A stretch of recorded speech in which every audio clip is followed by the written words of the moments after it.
Hello guys, मैं हूं Mohan Sharma. Welcome to my YouTube channel coding is easy. इस video में हम लोग पढ़ेंगे इंटरनल सीएसएस के बारे में। पिछले वीडियो में हम लोग इनलाइन सीएसएस के बारे में पढ़ चुके हैं, और यदि आप लोग इससे पहले वो नहीं देखे होंगे तो एक बार प्लीज़ देख लीजिएगा। सेकेंड वीडियो है ये सीएसएस के लिए। मैं पहले वीडियो में बता चुका हूँ कि सीएसएस पढ़ने से पहले हमें एचटीएमएल का आना चाहिए, और उसके बाद हम लोग सीएसएस का कोड को मेनली 3 कैटेगरी में डिवाइड किए थे। एक इनलाइन सीएसएस था जो हम लोग पढ़ चुके हैं, इंटरनल सीएसएस, और एक एक्सटर्नल सीएसएस होगा। इंटरनल सीएसएस का एडवांटेज क्या है कि हम सीएसएस के सेम कोड को सेम पेज पे मल्टीपल टाइम यूज़ कर सकते हैं। लेकिन इनलाइन सीएसएस में क्या था कि हम सेम पेज को सेम प्रॉपर्टी सीएसएस की यदि मल्टीपल टाइप पे यूज़ करना है तो हमें मल्टीपल टाइम लिखना पड़ता था, राइट। तो यहाँ हम लोग अब देखते हैं इसको इंटरनल सीएसएस में हम सीएसएस कोड को 3 टाइप से यूज़ कर सकते हैं। उसके लिए हमें सेलेक्टर, सीएसएस के सेलेक्टर का यूज़ करना होगा। सीएसएस के सेलेक्टर्स में हम यूज़ करते हैं इसकी क्लास के थ्रू, या आईडी के थ्रू, या टैग नेम के थ्रू, या ग्लोबल सेलेक्टर स्टार का यूज़ करके यूज़ करते हैं। क्लास को जनरली हम डॉट से स्टार्ट करते हैं बिफोर क्लास नेम, और आईडी को हैश से स्टार्ट करते हैं बिफोर आईडी नेम। दोनों में मेन डिफरेंस है, क्लास को हम सेम पेज पर मल्टीपल टाइम यूज़ कर सकते हैं। क्लास के अंदर जो प्रॉपर्टी होगी उसको हम मल्टीपल टाइम यूज़ कर सकते हैं। आईडी के अंदर जो प्रॉपर्टी होगी उसको हम उस पेज पर एक बार ही यूज़ करेंगे। आइए अब देखते हैं प्रैक्टिकली कोड में कैसे हम इसको इम्प्लीमेंट करेंगे। तो मैं बेसिक HTML का सिंटेक्स लिख दिया हूँ। अब यहाँ पर मैं CSS का कुछ डायग्राम बना रहा हूँ CSS का यूज़ करके। फॉर एग्ज़ाम्पल हमारे पास एक डिव है, अभी इनलाइन CSS से लिख रहा हूँ, स्टाइल का यूज़ करके कुछ डायग्राम बना रहा हूँ, स्क्वायर या रेक्टेगल ही बना रहा हूँ, जिसमें विड्थ हम ले रहे हैं 400 px, राइट। डिव हम डिवीज़न पेज को अलग अलग डिवाइड करने के लिए यूज़ करते हैं ये। और मैं बता चुका हूँ कि जो लेफ़्ट साइड में रहती हैं वो CSS की प्रॉपर्टी होती है, राइट वाली इसकी वैल्यू होती है। अब हाइट के लिए हम हाइट भी ले लेते हैं इसका 300 px, राइट। और बैकग्राउंड कलर मैं ये भी बताया था कि 2 प्रॉपर्टी को सेमीकोलन से टर्मिनेट करते हैं। बैकग्राउंड कलर हमें देना है तो मैं दे देता हूँ रेड, ठीक। अब इसको हम क्लोज भी कर देते हैं, राइट। अब इसका आउटपुट देखते हैं एक बार। ये हमारा आउटपुट हुआ, राइट। अब इस कोड को मैं बार बार कॉपी कर रहा हूँ। एक और CSS का प्रॉपर्टी मैं यहीं पे यूज़ कर देता हूँ क्योंकि हमें यहाँ ज़रूरी है। दूसरी बार मैं इसी कोड को कॉपी कर रहा हूँ, तो ये देखते हैं इसका आउटपुट कैसे आता है। ये रेड कलर जस्ट इसके नीचे आ गया, राइट। हमें चाहिए कि इसके बगल में आ जाए रेड कलर राइट साइड में। तो एक प्रॉपर्टी होती है float left. Float left her एक डिव को लेफ़्ट साइड में ले जा कर के एडजस्ट करती है। ये समझ लो हर एक डिव में यदि हमें रिस्पॉन्सिव एप्लीकेशन बनाना होगा तो यूज़ करना होगा। ये रिस्पॉन्सिव एप्लीकेशन क्या होती हैं मैं आगे बताऊंगा, राइट।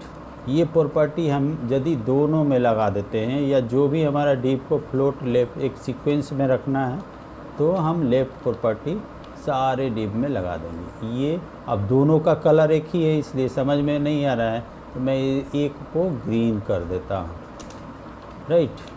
अब देखते हैं इसकी प्रॉपर्टी इस तरह से हो गया।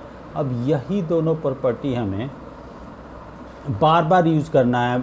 फॉर एग्ज़ाम्पल 2 बार और करना है तो हमें 2 बार इसको और लिखना पड़ेगा इस तरह से। ये पूरे डिव को, ये दोनों डिव को हमें 2 बार फिर कॉपी करना होगा इसी को, तब हमारा आउटपुट इस तरह से दिखाई देगा, राइट। अब सीक्वेंस में यहाँ हम देखेंगे कि लेफ़्ट से अरेंज होते जा रहा है एक रो में, राइट। अब यदि ये स्पेस रहेगा, जब तक राइट साइड में स्पेस मिलेगा ये रो में एडजस्ट होते जाएगा, जो ही स्पेस कम मिलेगा ऑटोमेटिक ये बटन में आ जाता है। ऐसे ही सीक्वेंस चलता रहेगा। यदि हम 2 बार और कर दें इस प्रॉपर्टी को तो ये इस तरह से आ जाएगा, एक सीक्वेंस इस तरह से बनते जाएगा। लेकिन अब यहाँ पर हम रेड कलर को भी 3 टाइम यूज़ किए हैं और ग्रीन को भी 3 टाइम यूज़ किए हैं, तो ये कोड यहाँ पर देख रहे हैं बहुत ज़्यादा हो। ऐसे ही हमें 100 टाइम यूज़ करना होगा तो 100 टाइम ऐसे कॉपी पेस्ट 50 टाइम ग्रीन वाले कोड को करना पड़ेगा, 50 टाइम रेड वाले को करना होगा। लेकिन यदि CSS का, इंटरनल CSS का यूज़ कर लेंगे हम, तो कम कोड लिख करके हम ज़्यादा आउटपुट ले सकते हैं। अब उसको कैसे यूज़ करते हैं? इंटरनल CSS में हम ID और क्लास का यूज़ करते हैं। अब उसके लिए हम इस कोड को स्टाइल टैग के अंदर ID क्लास कैसे बनाते हैं वो बता देता हूँ मैं। स्टाइल, इसको क्लोज कर देता हूँ। अब देखो इसी प्रॉपर्टी को जो CSS का अंदर है, अभी हमें पता है कि कौन सा कोड एक बार यूज़ करना है और कौन से कोड को एक से ज़्यादा बार यूज़ करना है।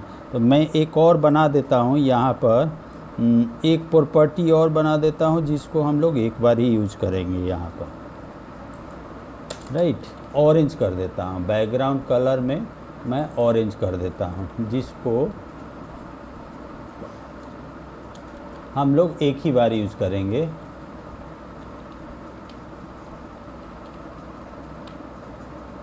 राइट, अब ये देखते हैं कि इसको, अब यहाँ पर हमें पता होना चाहिए कि कौन सा कोड एक बार यूज़ हुआ है, कौन सा कोड एक से ज़्यादा बार। तो उसको एक से ज़्यादा बार जो यूज़ हुआ है, हमें इंटरनल CSS में कोड लिखना होगा तो उसको क्लास बनाएंगे, और एक बार जो यूज़ हुआ है कोड उसको ID बनाएंगे। तो हम यहाँ ग्रीन वाले को क्लास बनाएंगे और रेड वाले प्रॉपर्टी को क्लास बनाएंगे। लेकिन ये जो ऑरेंज वाला प्रॉपर्टी है इसको हम ID बनाएंगे। अब देखते हैं कि क्लास और ID कैसे बनाएंगे। अब देखते हैं, ये कोड है हमारा पहला डिव का, तो यहाँ से हम कॉपी करके और CSS के अंदर लिखेंगे, और इसका क्लास का नेम कुछ भी दे सकते हैं, बट डॉट से स्टार्ट करना होगा। लाइक मैं इसका नेम दे देता हूँ D1, for example D1, D2, अभी के लिए कुछ भी नेम दे देते हैं, बाद में एक प्रॉपर नेम देंगे और उसमें ये कोड मैं रख देता हूँ। राइट, अब देखो अभी भी आउटपुट आपका वैसे ही आ रहा है, लेकिन अभी D1 का यूज़ नहीं किए हैं। यूज़ कैसे करेंगे? तो यहीं पर, यहाँ आप जो स्टाइल लिखे हैं हम लिखेंगे क्लास। राइट, क्लास लिख करके इसके अंदर D1 जो भी क्लास का नेम है हमारा, डॉट लगाए हैं यहाँ पर, इसलिए डॉट D1 एक क्लास है। D1 का यूज अब देखो इस डिव में हमने कर लिया। राइट, डिवीज़न एक टैग के बारे में मैं बता चुका हूँ। अब देखो अभी भी, राइट, ये अभी ग्रीन आ रहा है, सॉरी, तो इसमें हम लोग ग्रीन ही रखे हैं, ग्रीन प्रॉपर्टी रखे हैं। इसको रेड कर देता हूँ मैं, तो ये देखो आपका रेड आ जाएगा। अब इस रेड को हम ये तीनों में लगा सकते हैं, D1 को, और इसको ग्रीन वाले को मैं बना देता हूँ D2। अब बिल्कुल ऐसे ही बनाएंगे।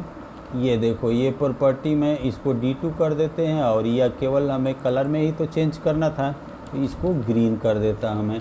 और यहाँ पर हम लिख सकते हैं क्लास D1 लिखे हैं, यहाँ अब ये पूरा कोड हटा करके, ये पूरा कोड हटा दिया मैं, क्लास इक्वल टू D2 यहाँ पर लिख सकते हैं।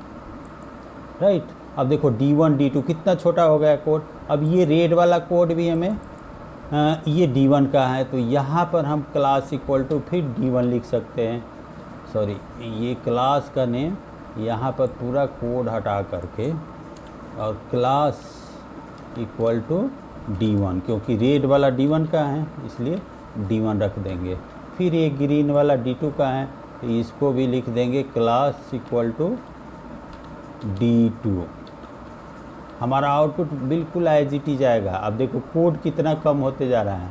फिर वही D1 का यहाँ पर लिख देंगे, ये रेड वाला है, तो क्लास इक्वल टू D1,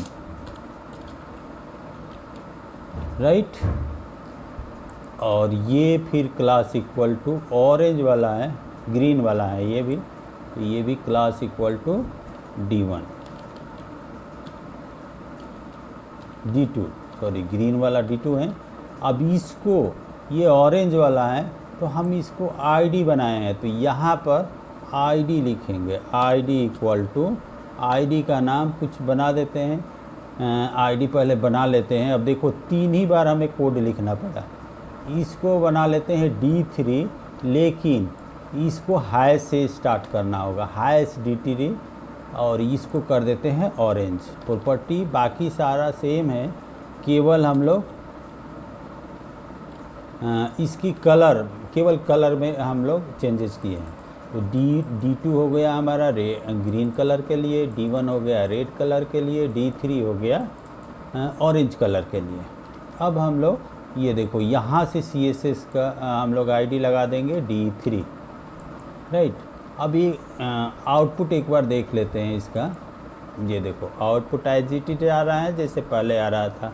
अब कुछ चीज़ें यहाँ ध्यान देने वाले हैं कि D1 और D2 D3 इसमें नेम कॉमन नहीं होना चाहिए, 2 क्लास का नेम कॉमन नहीं होना चाहिए, 2 ID का नेम कॉमन नहीं होना चाहिए, राइट। और ये क्लास नेम को हम मल्टीपल टाइम यूज़ करेंगे, ID को सिंगल टाइम यूज़ करेंगे अपने वेब पेज पर। ये इसके टेक्निकल प्रॉपर्टी हैं। इसको आप मल्टीपल टाइम भी ID को यूज़ कर सकते हो, लेकिन ये जब जावास्क्रिप्ट पढ़ेंगे तो उसमें प्रॉब्लम करेगी, इसलिए अभी से स्टैंडर्ड बना करके चलते हैं, क्लास और ID को सिंगल टाइम ही यूज करेंगे, राइट। तो ये 2 सेलेक्टर हम लोग यूज कर लिए, क्लास और ID। एक और सेलेक्टर यूज कर लेते हैं, प्रॉपर एक पैराग्राफ। फॉर एग्जांपल हमारे पास पैराग्राफ हैं कोई, और उसका या H1 टैग है, H1 के अंदर हमें कुछ इंटरनल CSS मैं लिख देता हूँ, केवल यही। अब देखो हमारे पास मान लो कि ऐसे ही इंटरनल CSS 1 है, एक हेडिंग दे दिया मैं, और इस कोड को 3-4 बार लिख दिया। ये इंटरनल CSS 2 हो गया, इंटरनल CSS 3 हो गया। अब मान लो एक ही प्रॉपर्टी अप्लाई करनी है सारे को, सारे का कलर हमें रेड करना है।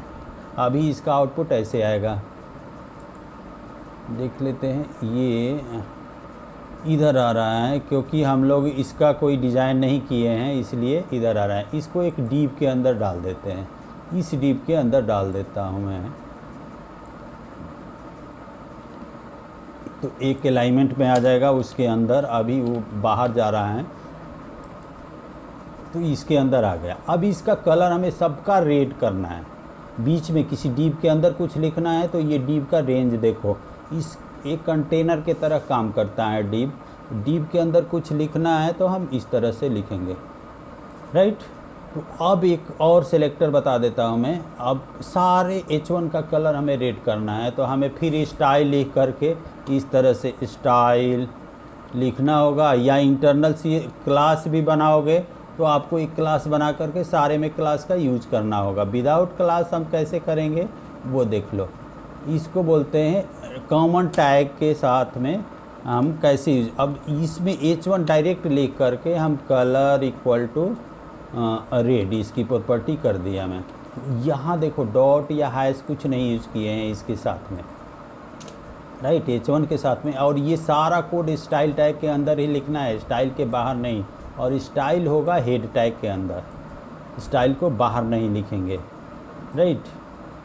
और यहाँ H1 में हैश और ID नहीं लगाए हैं, इसलिए ये डायरेक्ट अप्लाई हो जाएगा सारे H1 पर। ये देखो, जिसको कॉमन प्रॉपर्टी को हम मल्टीपल टैग में यूज कर सकते हैं विदाउट ID और क्लास। एक ग्लोबल होता है, ग्लोबल प्रॉपर्टी होती है, उसको हम सेलेक्टर जिसको हम स्टार से स्टार्ट करते हैं, लाइक केवल स्टार लगा दें, स्टार लगा करके ग्लोबल प्रॉपर्टी को यूज करते हैं। इस तरह से स्टार लगा करके जो भी प्रॉपर्टी लिखना है, लाइक टेक्स्ट अलाइन मैं कर देता हूँ। अलाइन एक प्रॉपर्टी होती है सेंटर, तो ये सारे टेक्स्ट को उस डिव के अंदर सेंटर में कर देगा। अब इस पेज पर जितने टेक्स्ट होंगे उस कंटेनर के अंदर सेंटर में कर देगा। तो एक बार चेक कर लेते हैं। ये देखो, ये इसके सेंटर, ये ऑरेंज जो डिव है इसके सेंटर में कर दिया। ग्लोबल प्रॉपर्टी इसको बोलते हैं, CSS का ग्लोबल प्रॉपर्टी, पूरे पेज पर अप्लाई करना है। ओके गाइज़, इस वीडियो में इतना ही। यदि ये वीडियो आपको अच्छी लगे तो अपने दोस्तों के साथ शेयर करो और सब्सक्राइब भी कर लेना, ताकि नया कोई वीडियो डालूं तो आपको नोटिफिकेशन पहले मिल जाए। Thanks for watching this video.